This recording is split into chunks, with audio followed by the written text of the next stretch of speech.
উন্নত চিকিৎসার জন্য ৫ বছরের অসুস্থ বাচ্চা ছায়াদুল ইসলাম ও তার মা-বাবা ভোলা হতে কর্ণফুলী ৩ লঞ্চে ঢাকার উদ্দেশ্যে রওনা করেন।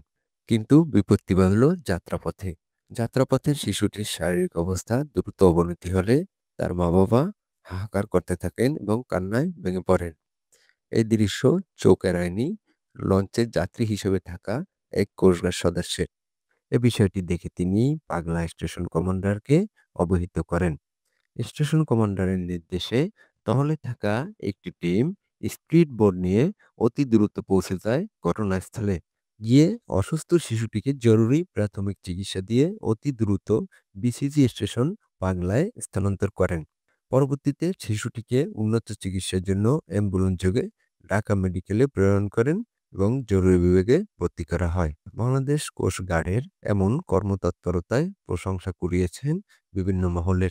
জনগণের সেবায় কোস্টগার্ড সর্বদা নিয়োজিত ছিল।